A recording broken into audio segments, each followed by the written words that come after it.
This video lecture. So in this lecture we'll see failure mode and effect analysis. So in industry, while designing any new product or commissioning new process, so there is one tool and it is called as a APQP, and it is long form as Advanced Product Quality Planning. So in that, as word itself, Advanced Product Quality Planning. So before making product in a reality, so it is passes through various phases. So one of the important phase is advance planning. Means once need of the customer is identified by marketing research, then it is goes to the design and development department, and in that design and development department, before making actual product, so there is advanced product quality planning. So each and every aspect of that product is planned in advance: their manufacturing method, their assembly method, their packaging method. So all in all aspect, that product is made virtually, and after rapid testing, so it comes into reality. So the one of the tool for facilitating this advanced product quality planning is FMEA, failure mode and effect analysis.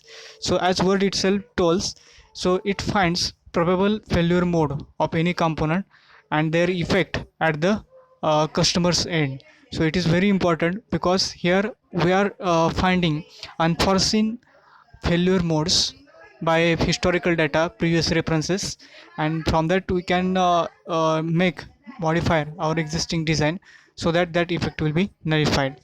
So FMEA, so it improves design by discovering anticipated failure. So as already told, so in advance, so we are taking steps, we are anticipating probable nature of the failure of the particular component, right? And from that we are preventing that failure. So it highlights about impact of the failure. Means FMEA tells about the impact, means effect of that particular failure to the end user. So it is about the product safety. Yes, so product safety is important aspect for any component, and it is ensured by this FMEA method. So it is a documentation actual process. So we are making all the records and forming documents in a design and related processes. So we'll see different steps involved in FMEA. So first, review the design process, or it is also called as identify the component and associated function. Means in a first step, we are identifying the component of the product. So which in which we have to apply FMEA. For example, gearbox.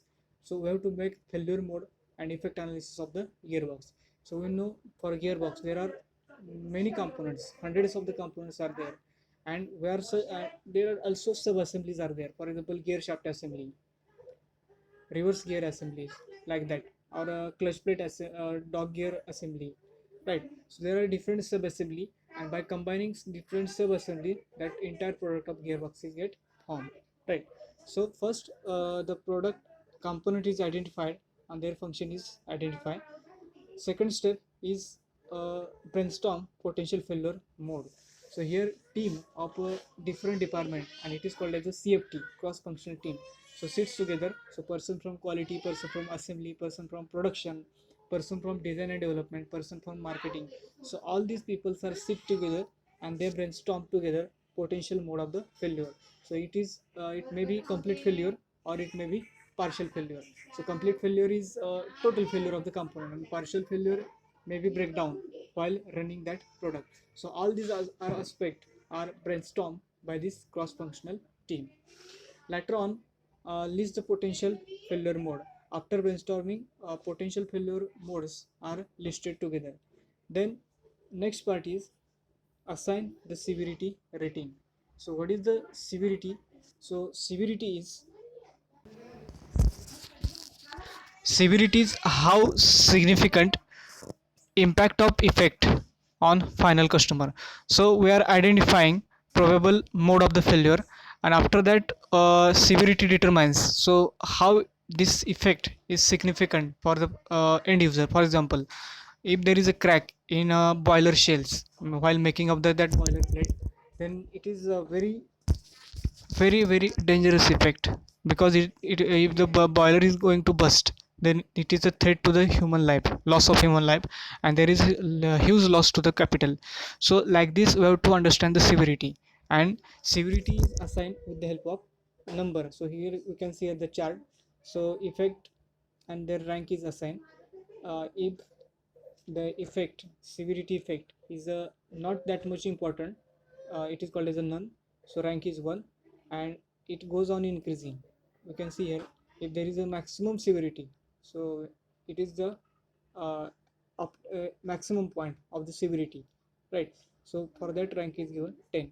So 1 to 10, like this numbers is assigned. So severity once again, so severity is specified in terms of number.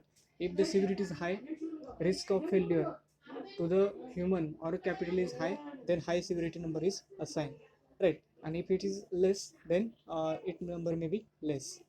So severity number is assigned. Next, assign detection rating. So what is meant by detection rating?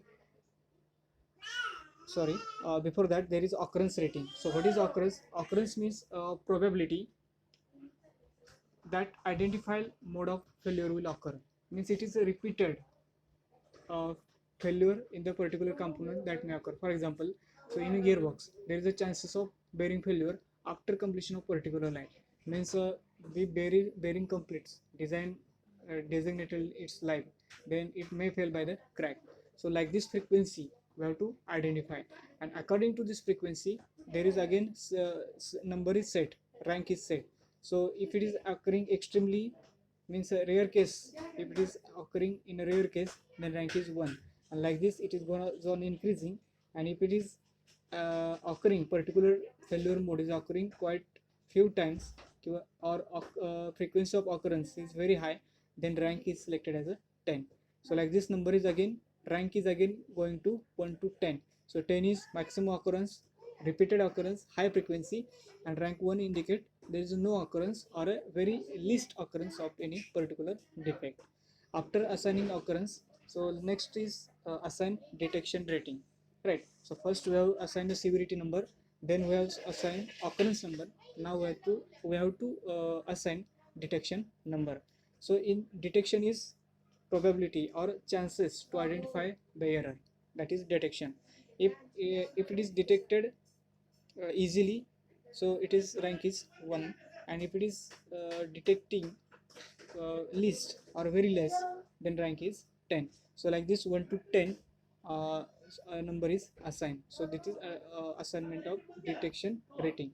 So these three numbers were rating, and after uh, assigning, considering these three rate, we are finding RPN, that is risk priority number. So risk priority number is multiplication of severity, occurrence, and detection. So all these three ranks were setting already in a 3 step, and RPN is product of all these three components. And according to this RPN, there is a table, and from that table, we are determining failure mode and effect analysis actions plan for that particular component. So here it is written, action plan is developed as per this RPN number. Then next step is to assign the particular action, and at last uh, it is modification. Means once action is formalized, so we have to continuously go for correction.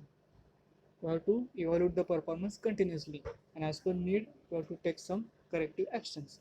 So for that, reevaluate the procedure after assigning RPN number, and this process goes on repeating. So here there is a case study for you. So here there is an example of the FMEA, failure mode and effect analysis.